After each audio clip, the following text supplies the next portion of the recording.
YCP MP Mithun Reddy ప్రస్తుతం ఆయన రాజమండ్రి జైల్లో రిమాండ్ ఖైదీగా ఉన్నారు. మద్యం కుంభకోణానికి సంబంధించి ఈయన అరెస్ట్ అయిన విషయం అందరికీ కూడా తెలిసిందే. అయితే ఈయన ఆగస్టు 1వ తారీఖు వరకు రిమాండ్ ఇచ్చింది కోర్టు. జైల్లో తనకు ప్రత్యేక వసతులు కావాలని చెప్పేసి పిటిషన్ దాఖలు చేశారు ఆయన తరపున న్యాయవాదులు. అయితే ఇదే అంశానికి సంబంధించి మరిన్ని విషయాలు తెలుసుకోవడానికి మనతో ఉన్నారు రాజకీయ విశ్లేషకులు శ్రీనివాస్ జోనల్గడ్డ గారు. సార్ నమస్కారం అండి. నమస్కారం అండి. మిథున్ రెడ్డి యువకుడు అని చెప్పేసి జగన్మోహన్ రెడ్డి గారు అనేక సందర్భాల్లో చెప్పుకుంటూ వచ్చారు. ఇప్పటికి ఆయన 3వసారి ఎంపీ అయ్యారు.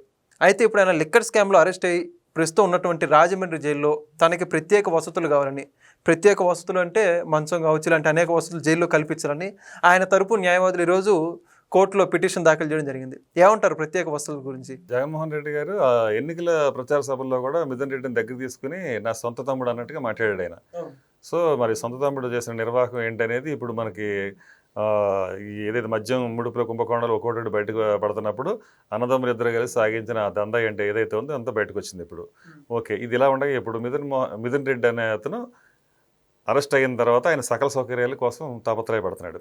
అంటే ఇప్పటిదాకా లగ్జరీ అనుభవించారు, దోచిన తుమ్మే కదా, విదేశాలకు వెళ్ళారు, లగ్జరీ లైఫ్ అనుభవించారు.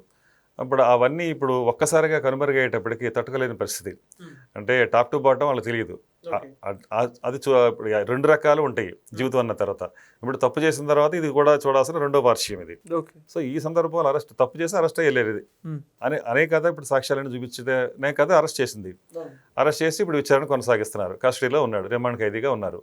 ఇప్పుడు 1వ తారీఖు వరకు ఆయన రిమాండ్గా ఉంటారు. ఈ 1వ తారీఖు తర్వాత ఏం జరుగుతుంది తర్వాత విషయం.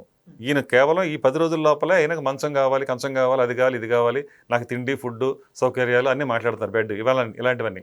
మరి ఇదే సందర్భం ఇంతకుముందు మరి చంద్రబాబు నాయుడు గారికి వచ్చినప్పుడు అప్పుడు కూడా మీరేం మాట్లాడారు? ఈ సౌకర్యాలు అంటే ఆయన ఆల్రెడీ 3 సార్లు ముఖ్యమంత్రిగా పనిచేసిన వ్యక్తి, అలాగే 40 సంవత్సరాల సుదీర్ఘ అనుభవం ఉన్న వ్యక్తి రాజకీయంగా. అదేవిధంగా 70 సంవత్సరాలు పైబడిన వ్యక్తి, 73 సంవత్సరాల వయసు అప్పటికి. అలాంటి వ్యక్తిని మీరు ఎంత నిర్దాక్షిణ్యంగా మీరు అర్ధరాత్రి పూట తిప్పి తెల్లవారులు 100 కిలోమీటర్లు తిప్పుకుంటూ తీసుకెళ్ళి అక్కడ ఏ ఆధారం లేకుండానే, కనీసం ఎఫ్ఐఆర్ కూడా లేకుండానే తీసుకెళ్లి లోపల నిర్బంధించారు 53 రోజుల పాటు. అక్కడ ఎన్ని సీసీ కెమెరాలు పెట్టి, ఎంత నిఘాలు పెట్టి ఆయన ఎప్పటికప్పుడు మానిటర్ చేశారు. అవన్నీ ఆయన పడుతున్న క్షోభని కళ్ళారా చూడాలని మీరు ఎంత సైకోయిజం చూపించారు. అలాగే ఆయనకి వెస్టర్న్ కమోడ్ కూడా ఇలే, సరైన ఫ్యాన్ కానీ ఇంకోటి కానీ వస్తుంది, కనీసం టేబుల్ ఎడితే కూడా ఇచ్చింది లేదు. అంత దుర్భరంగా ఆయన ట్రీట్ చేశారు. ఎంత అనుభవం ఉన్న వ్యక్తిని, ఒక స్వర్ణాంధ్రగా తయారు చేసిన వ్యక్తిని, ఒక హైటెక్ సిటీ సైబరాబాద్ సృష్టికర్తని, అట్లాంటి దార్శనికుని ఆ రోజున మీరు చేశారు. మీరు చేసింది వేరే, ఆయన అభివృద్ధి కాముకుడు ఆయన చేసింది. దానికే మీరు ఈ విధంగా చేస్తే మీరు 3,000 కోట్లు దోచుకుని 30,000 మంది ప్రాణాల బలి తీసుకున్న మీకు ఇలాంటి సౌకర్యాలు అవసరమా? నిజంగా మీరు కొడాలి నాని మాటలు చెప్పాలంటే చంద్రబాబు నాయుడు గారికి దోమలు కొడతాయని ఒక విషయం గురించి మాట్లాడితే కనీసం ఆఫీసిటీ లేకుండా ఉందని ఏమన్నాడు? దోమలు కాకపోతే రంభావరం సింహానికి వచ్చి ముద్దెట్టుకుంటారా అన్నాడు. మరి మీకు తెలియట్లేదా ఆ రోజున మీ నోరు అప్పుడు ఎలా పనిచేస్తుంది, ఇప్పుడు ఎలా పనిచేస్తుంది? అందుకని ఎప్పుడైనా సరే నోరు అదుపులో పెట్టుకోవాలి. ఓకే, అయితే ఇప్పుడు మిథున్ రెడ్డి అరెస్ట్ అయిన దగ్గర నుంచి కూడా వైఎస్ఆర్సీపీ నాయకులు వీళ్ళందరూ కూడా ప్రధానంగా చర్చించేది ఏంటంటే, చంద్రబాబు నాయుడు గారు గతంలో అరెస్ట్ అయినప్పుడు ఒక్కళ్ళు కూడా జైలు పరిసరాల్లో కావచ్చు, ఎవరు కార్యకర్తలు కూడా సంఘీభావం తెలపలేదు.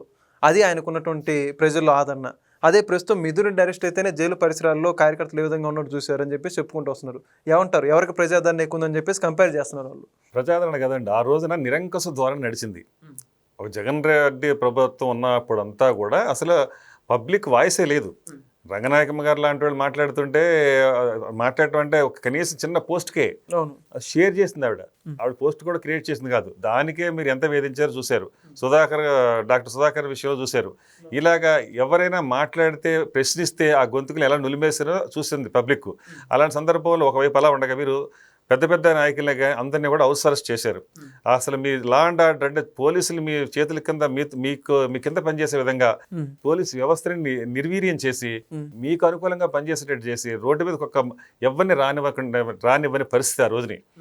అయితే ఇది ఒకవైపు. రెండో వైపు మీరు అడుగుతున్నారు వచ్చారని, అది తెలుగుదేశం ప్రభుత్వం మీకు ఇచ్చిన స్వేచ్ఛ. ఆ కొంతమంది అని మీ దగ్గర రావడానికి ఇంకా జనం లేరు చంద్రబాబు నాయుడుకి ఆ రోజున అంటున్నారు. విడుదలైన రోజున మీరు గమనించండి. అప్పటికి ఆ విడుదలైన రోజున అక్కడ మొదలు పెడితే రాజమండ్రి సెంట్రల్ జైలు బయటకు రావడానికి ఆయన గంట పట్టింది. జైలు లోపల నుంచి జస్ట్ గేట్ దాటాకి, ఆ గేట్ దాటిన తర్వాత అక్కడి నుంచి అమరావతి రావడానికి మీకు ఏ రోడ్డు అయినా ఖాళీ ఉందండి? అసలు అటు కానీ ఇటు కానీ తెల్లవారుజామున 3 గంటలు 4 గంటలకు వస్తాడని తెలిసి కూడా రోడ్డు పక్కన స్త్రీలు కూడా పడుకున్న పరిస్థితి. ఆయన ఎప్పుడు వస్తారని ఎదురు చూస్తే పరిస్థితి, కొబ్బరికాయలు కొట్టి నీరాజనాలు పెట్టి కుంకుమ పెట్టి హారతులు ఇచ్చిన పరిస్థితి. ఆ విధంగా మళ్ళీ తర్వాత హైదరాబాద్ వచ్చిన తర్వాత బేగంపేట ఎయిర్పోర్ట్ నుంచి తిరిగి జూబ్లీ హిల్స్ ఆయన ఇంటి దగ్గరికి వెళ్ళడానికి ఎన్ని వేల లక్షల మంది ప్రజానీకం అలా కళ్ళల్లో ఒత్తిలేసుకుని చూశారు, 1000 కళ్ళు పెట్టుకుని చూశారు. అవన్నీ మీ కళ్ళు మూసుకుని చూసారా? అవి అప్పుడు మీకు గుర్తు రావట్లేదా ఆ విషయాలని ఈ రోజున? అందుకని ప్రజాదరణ అనేది అలా ఉంటుంది. మీరు చెప్పుకున్నట్టు 10 మంది వెళ్ళి యాగీ చేయటమో లేదా డబ్బులు ఇచ్చి తెప్పించుకోవటమో ఇలా బల ప్రదర్శన కోసం అని చెప్పేసి ట్రాక్టర్లోనూ ఏదో ఒక బళ్ళల్లో పెట్రోల్ కొట్టించుకుని కార్లో డీజిల్ కొట్టించుకుని ఇలా తీసుకొచ్చి నలుగురు అక్కడ పోగేయటం కాదు. అది బల ప్రదర్శన మాత్రమే, ప్రజా బలం కాదు. అది వాపే బలుపు కాదు. మీకు ఆల్రెడీ వాపని తేలిపోయింది కాబట్టి 11లో ఉన్నారు.